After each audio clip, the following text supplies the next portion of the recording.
Question लिख ले। From two opposite extreme positions two particles of simple pendulum having time period 3 second and 6 second start oscillation. Start oscillation full stop. Find number of oscillations and minimum time when both are in same phase. Both are in same phase. इसमें जो pendulum हैं दोनों वो same position से start नहीं हो रहे हैं। कहाँ से हो रहे हैं? हाँ, एक्सट्रीम से शुरू हो रहे हैं। अपोजिट एक्सट्रीम यानी एक इधर के एक्सट्रीम से एक इधर के एक्सट्रीम शुरू हो रहे हैं। समझ में आई? अब शुरू में सेम फेज में नहीं है। बोलो। तो ये जब सेम फेज में आएंगे तो ये समझ लो जो तेज चलेगा, तेज कौन चलेगा? जिसका टाइम पीरियड कम है। बोलो। वो दूसरे वाले से आधा ऑसिलेशन ज्यादा कर दे। आधा चक्कर ज्यादा लगा दे। देख ध्यान से समझ। सॉल्यूशन देखो। पहला टाइम पीरियड कितना है? T1 equal to 3 second. दूसरा T2 इक्वल टू 6 सेकेंड। देखो बाल को ध्यान से सुनो। कौन ऑसिलेशन ज्यादा करेगा? है? और कम कौन करेगा? T2। बताओ। तो सपोज करो इसने n ऑसिलेशन करे तो इसने कितने करे होंगे? n+1/2। n+1/2। क्लियर है? तो यहां पर जो T मिनिमम होगा कितना होगा? nT2 equal to n+1/2 T1। ये हो जाएगा। बताओ। अरे समझ में आ गया? तो बच्चों इसे लिख लो। nT2 की value 6 equal to n+1/2 T1 की वैल्यू 3। तो ये हो गया कितना? 2n equal to n+1/2। बोलो। तो इससे कितना हो गया? n equal to 1/2। और दूसरा वाला कितना करेगा? n+1/2 1। क्लियर? और टाइम कितना हो जाएगा? टाइम nT2 n की वैल्यू हाफ और T2 की 6 इक्वल टू 3 सेकेंड। ये काम करने में 3 सेकेंड लगेंगे। चलो भाई हेडिंग डालो। Pendulum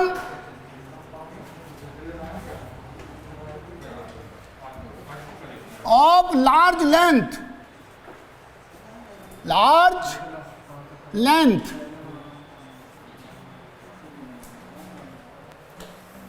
pendulum of large length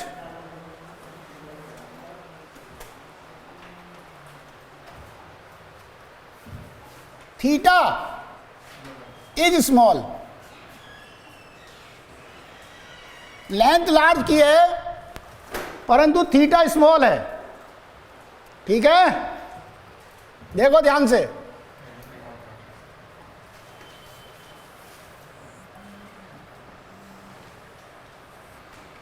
ये अर्थ है। बोलो जी। और ये अर्थ का सेंटर है। और रेडियस इसकी कैपिटल R है। क्लियर बच्चों? और मास इसका कैपिटल M है। और एक पेंडुलम है यहां पर,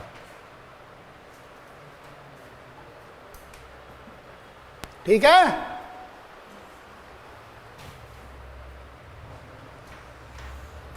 तो पेंडुलम जो है लार्ज लेंथ का है, एल लेंथ का, क्लियर। और ये ऑसिलेट कर रहा है, क्लियर। तो ये इस तरीके से ऑसिलेशन करेगा। अरे करेगा क्या, इस तरीके से ऑसिलेशन करेगा। ये एंगल है थीटा, क्या है ये एंगल थीटा, परंतु ये थीटा स्मॉल है, क्लियर। देखो अब ये बताओ, जो बॉडी होती है उसका वेट किधर को लगता है, बताओ। बॉडी का वेट किधर लगता है, डाउनवर्ड। जो डाउनवर्ड बोलते हैं ना बेटे, उसकी बजाय ये बोलो तो ज्यादा अच्छा है। पूछो क्या, towards the centre of earth. इसका जो डाउनवर्ड है ना वो ये है, ये अर्थ के साइज के हिसाब से ये भी काफी बड़ा है, कंपेरेबल है, अर्थ की रेडियस से कंपेरेबल है ये लेंथ। इसलिए ये जब इधर को जाएगा, इधर को जाएगा तो काफी दूर तक जाएगा, समझ में आ गई। तो यहां पर जो है इस तरीके से वेट नहीं दिखाना है, बोलो। तो देखो वेट लगेगा इधर को ऐसे, एम जी, एम जी, बोलो। ये एंगल थीटा है, तो मैंने क्या किया, इसे फाई मान लिया। क्या मान लिया, फाई। और ये रेडियस आर है, क्लियर, बोलो। तो बच्चों ये कैसी एसएचएम है, एंगुलर एसएचएम। उसे कैसे निकालते हैं, टॉर्क के तरीके से, रेस्टोरिंग टॉर्क निकालकर, बोलो। मगर एंगुलर एसएचएम को हम फोर्स के तरीके से भी निकाल सकते हैं, परंतु उसमें फोर्स का कंपोनेंट करना पड़ेगा। देखो कैसे, अगर मैं इस फोर्स के दो कंपोनेंट कर दूं, एक कंपोनेंट तो आ जाएगा इधर, बोलो। अरे एक कंपोनेंट तो आ जाएगा इधर, आ गया,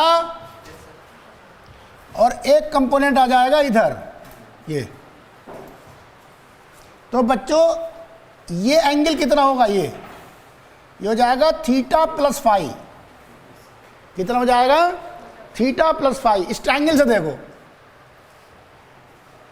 ये एंगल प्लस ये angle equal to this angle, ठीक है। तो ये कितना हो गया यहां पर, M G cos theta plus phi, बोलो। इधर हो गया M G sine theta plus phi, ये हो गया बाल को, बताओ।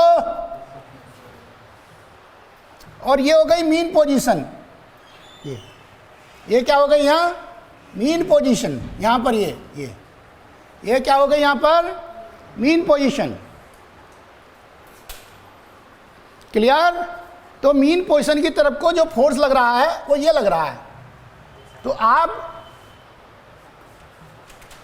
इस फोर्स के इफेक्ट से भी सॉल्व कर सकते हो, लीनियर समझ के।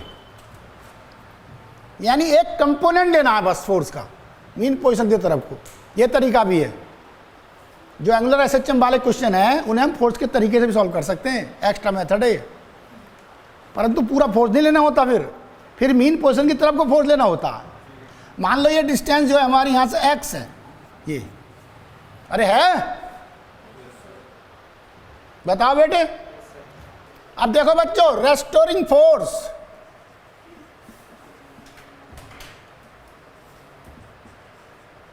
F equal to minus M G sine theta plus phi, ये हो गया रेस्टोरिंग फोर्स।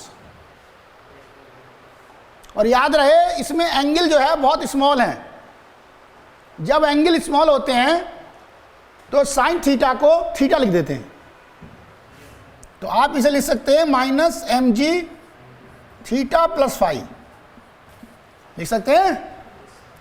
तो अब ये हो जाएगा माइनस एम जी, थीटा की वैल्यू रख दो, थीटा की वैल्यू हो गई X upon L, X upon L इस ट्राइंगल से, आर्क अपॉन रेडियस, और इस वाले ट्राइंगल से ये हो जाएगी एक्स अपॉन आर, ये हो गई। अरे हो गई भाई। तो अब ये हो गया equal to minus M G, हाँ कितना, L plus are upon L R, अरे हो गया क्या, इंटू एक्स, बोलो। तो इससे बच्चों एक्सक्लेशन कितना हो गया, एफ अपॉन एम, तो हो गया minus G L plus are upon L R into X, हो गया। अब टाइम पीरियड का फॉर्मूला बताओ क्या होता है, 2 पाई अंडर रूट, हाँ जी, एक्स अपॉन ए का mod, 2 pi under root x upon, हाँ जी बोलो, g L plus are upon L R into x, x से एक्स कट गया, तो ये आ जाएगा 2 pi under root l r upon l plus r into g, ये है भाई इसका फॉर्मूला। इस फॉर्मूले को हम ऐसे भी लिख सकते हैं, T equal to 2 pi under root 1 upon l plus 1 upon r into g, ऐसा। इस फॉर्मूले को हम ऐसे भी लिख सकते हैं, बताओ।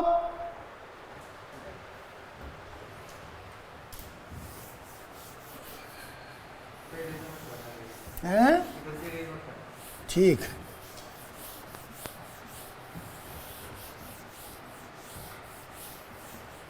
ये क्लियर हो गया होगा आपके। अब देखो special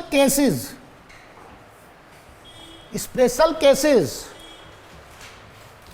number 1, if L is very very less than R, देखो चाहे तो इससे सोच लो चाहे इससे सोच लो, कोई से भी सोच सकते हो।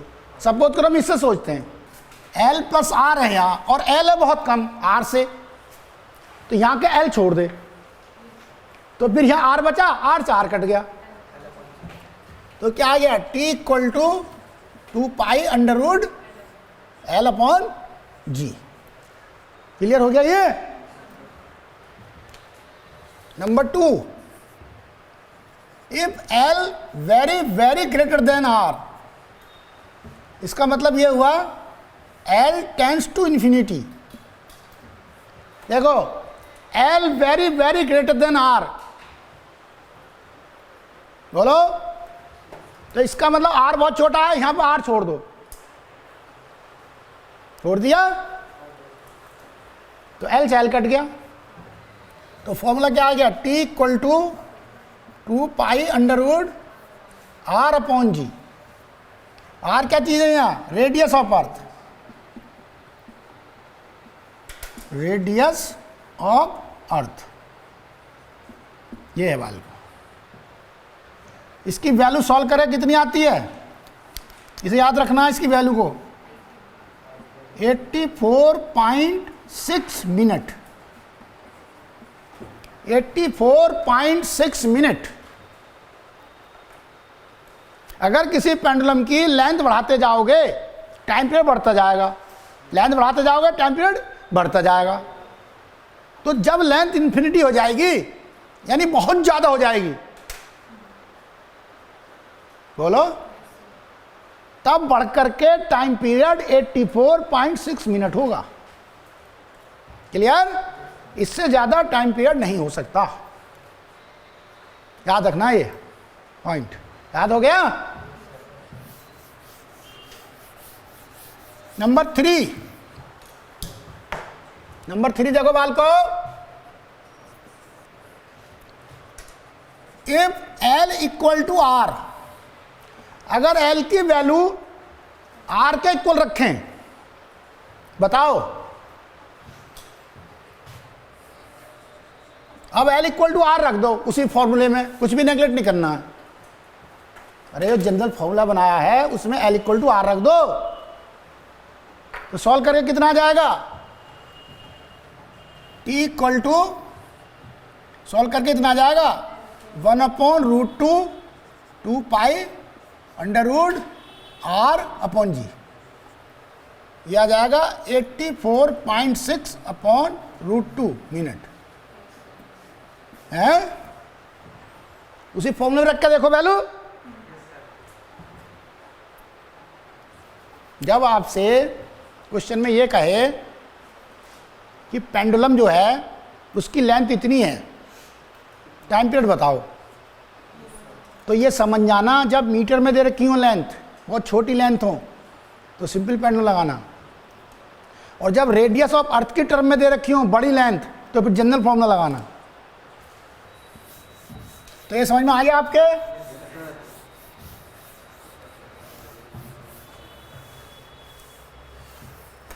अब देखो, पूछो क्या पूछो? Second pendulum,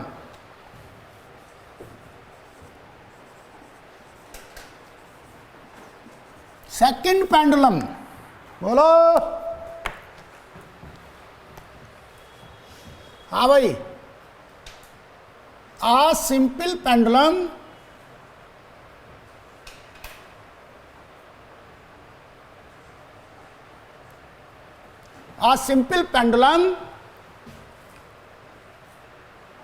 whose time period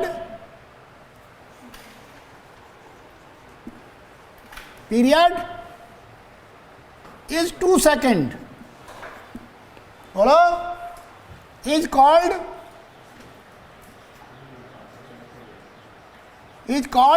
second pendulum।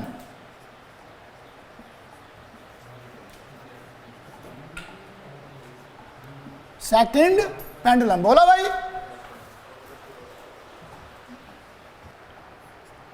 Length of second pendulum, length of second pendulum. तो देखो t इक्वल टू कितना होगा? 2 सेकेंड। तो ये फॉर्मूला है ना t का, उसमें 2 रख दो। 2 equal to 2 pi under root L upon, हाँ भाई, G। तो बच्चों इससे L आया कितना? G upon pi square. तो इसकी सॉल्व करके वैल्यू आएगी 0.96 मीटर, 0.96 मीटर। तो नियरली इक्वल क्या होगा? ये 1 मीटर। ये याद रखना है। जो सेकंड पेंडुलम होता है उसकी लेंथ कितनी होती है? 1 मीटर। एक क्वेश्चन लिखो, find the length of second pendulum on moon surface,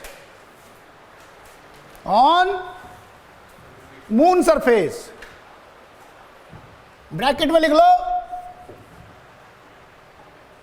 GM equal to,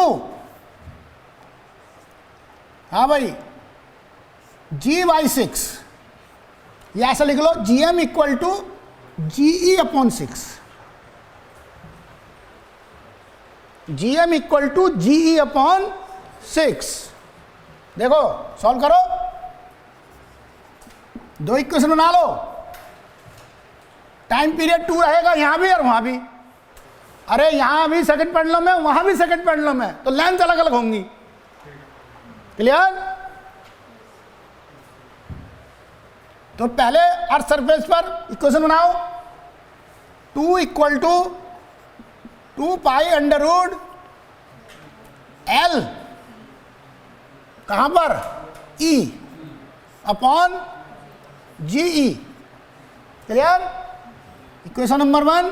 अब मून पर 2 equal to 2 pi under root L M upon ji M, equation number 2।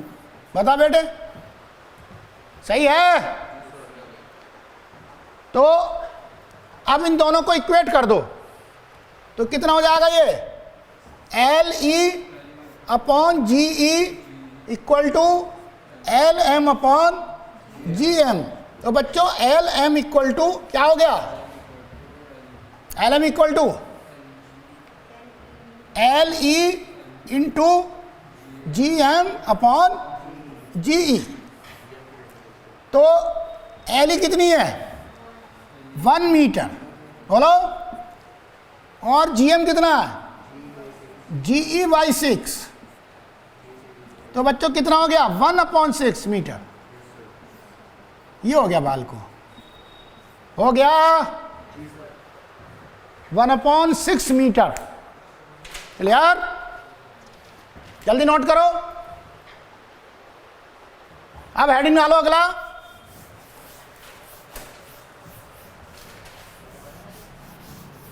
अगला हेडिंग डालो कंपाउंड पेंडुलम। अगला हेडिंग डालो। हाँ भाई बच्चों, डालें हेडिंग। अगला हेडिंग डालो compound pendulum. Compound pendulum, compound pendulum. इसका एक नाम और होता है फिजिकल पेंडुलम। अगर कोई भी रिजिड बॉडी है, उसे पॉइंट ऑफ सस्पेंशन के अबाउट ऑसिलेट करा दिया जाए, ठीक है, तो उसे हम कंपाउंड पेंडुलम कहते हैं। रिजिड बॉडी का ऑसिलेशन कंपाउंड पेंडुलम कहलाता है। अगर रिजिड बॉडी को हम स्लाइटली डिस्प्लेस कर देते हैं तो वो ऑसिलेशन करने लगती है, तो उसे हम कंपाउंड पेंडुलम कहते हैं। क्लियर? तो देखो इसका फॉर्मूला निकाल के बता रहे हैं। ये डाट याद कराएं, देखो हल्का सा देख लो।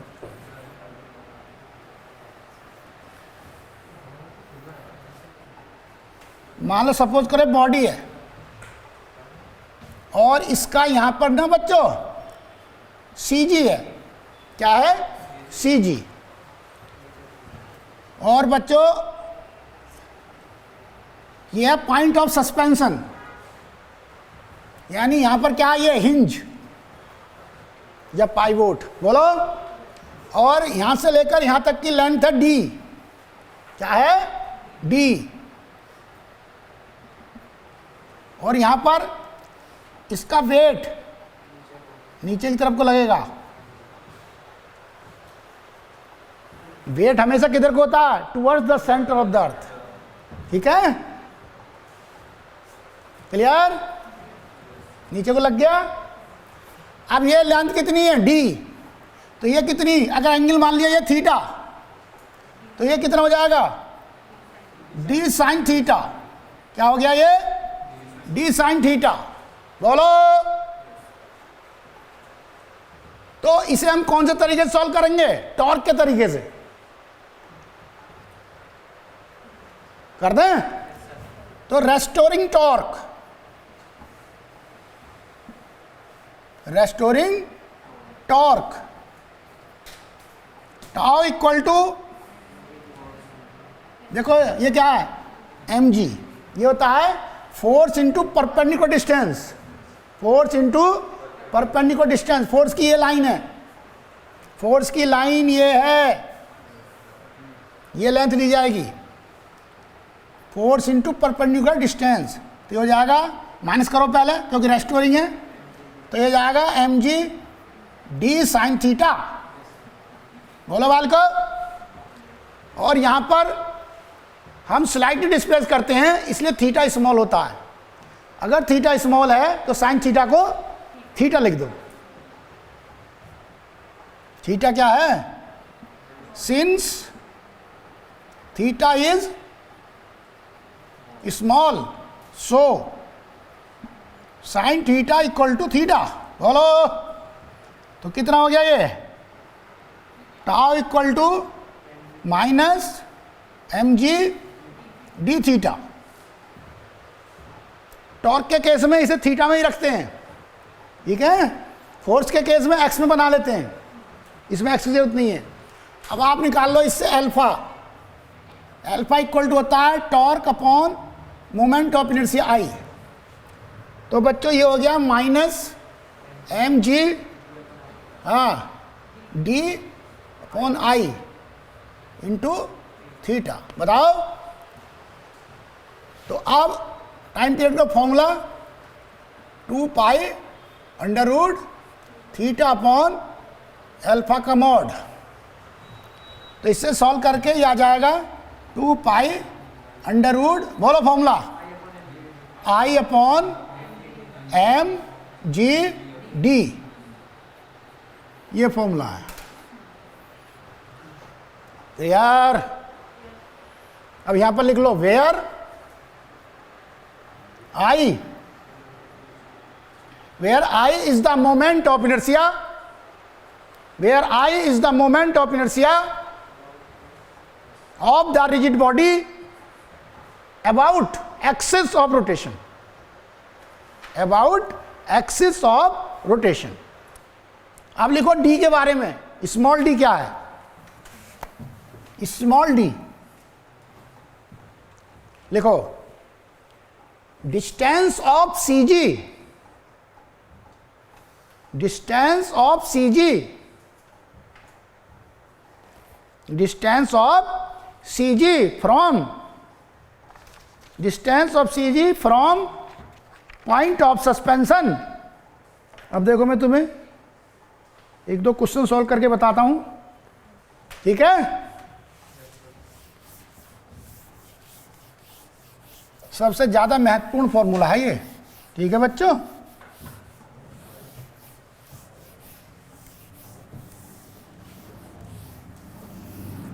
देखो ये है क्वेश्चन।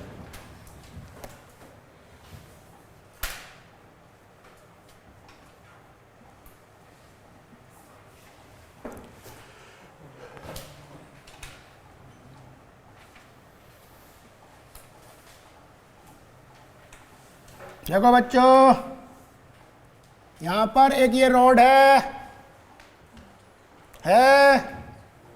यहां पर इसे पाइवोट किया गया है, और इसकी लेंथ L है और इसका मास M है। बोलो।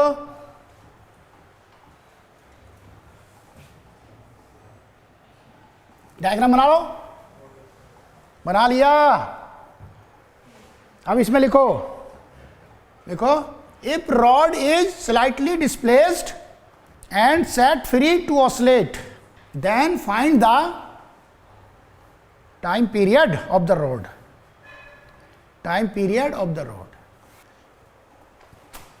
फॉर्मूला लगाओ इसमें। करने क्या? देखो इधर T equal to 2 pi under root I upon M G d. Mass capital M दे रखा है तो कैपिटल एम लिख दिया। बोलो। अब डी की वैल्यू रख देंगे और आई की रख देंगे। सबसे पहले बताओ इसकी मोमेंट ऑफ इनर्शिया कितनी है? यहाँ इसके अबाउट बता भाई। M L square upon 3 end पर हो गई ना, एंड हो गया axis, upon M G. D की वैल्यू कितनी हो गई? डी होती है ये यहां से यहां तक की लेंथ L/2 हो गई L/2। तो इससे आंसर कितना हो गया? 2 pi under root 2L upon 3G।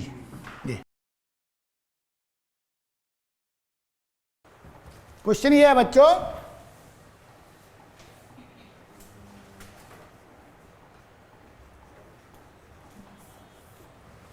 देखो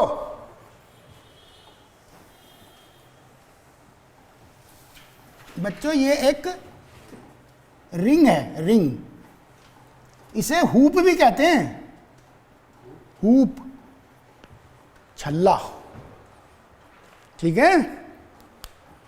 और ये यहां पर एक पैग पर टंगी हुई है, पैग, पैग मीन खूंटी। तो ये जो खूंटी है ये एक्सेस हो गया, क्या हो गया इसका, और इसे हम ऐसे करके डिस्प्लेस कर देते हैं, ऐसे करके हल्का सा छोड़ देते हैं, तो ये ऐसे करके करने लगेगी। समझ में आई बात? और ये इसका सेंटर है, आर इसकी रेडियस है, और ये पैग है पी। क्लियर? मास है इसका capital M. Find the time period of the ring. देखो बच्चों इसका solution, T equal to 2 pi under root I upon M G D, 2 pi under root moment of inertia की value ये होगी 2mr square upon M G, और D की value कितनी होगी, आर के बराबर। तो इससे कितना आंसर हो जाएगा, 2 pi under root 2r upon g, ये इसका आंसर है। देखो कैसे, यहां पर जो मोमेंट ऑफ इनर्शिया होती है इस जगह, इस एक्सिस के अबाउट, ये होती है mr स्क्वायर। कितनी होती है, mr स्क्वायर हमें चाहिए यहां पर। तो यहां निकालने के लिए क्या करनी पड़ेगी, पैरेलल की थ्योरम लगानी पड़ेगी, I c m plus m d square. बोल भाई, तो कितनी हो गई, m r square plus m r square equal to 2m r square, ऐसे करके। देखो जरा एक क्वेश्चन है, बहुत ही महत्वपूर्ण क्वेश्चन है, इसे ध्यान से समझो। लिखो, for a compound pendulum, for a compound pendulum comma distance between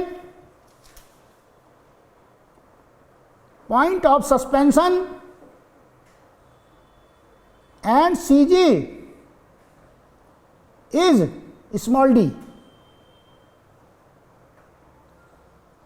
and radius of gyration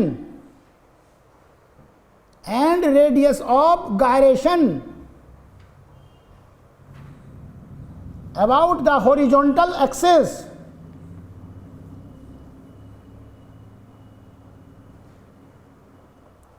through the CG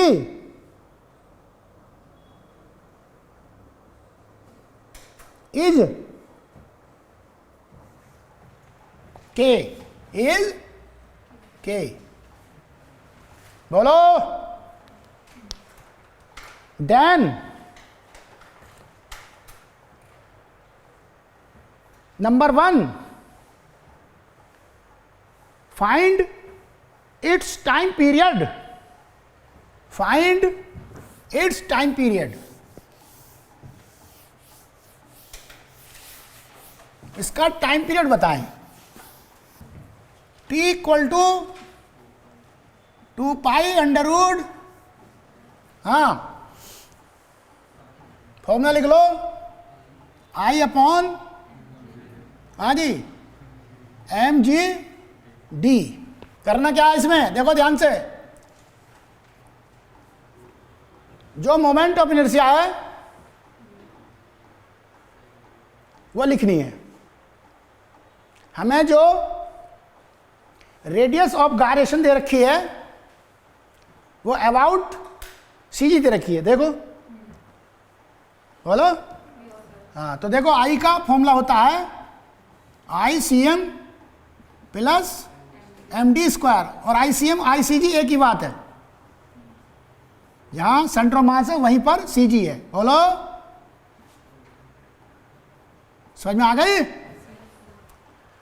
तो आई सी जी कितनी हो जाएगी, M k square. Radius of gyration अगर के होती है तो उससे मोमेंट ऑफ इनर्शिया कितनी होती है, एम के स्क्वायर। तो ये एम के स्क्वायर हो गई प्लस एम डी स्क्वायर, इसमें रख दो वैल्यू। क्लियर? तो कितना हो गया बच्चों, T equal to 2 pi under root m k square plus m d square upon M G d equal to 2 pi under root, हाँ भाई, k square plus d square upon g d, ऐसा लिखो। Clear?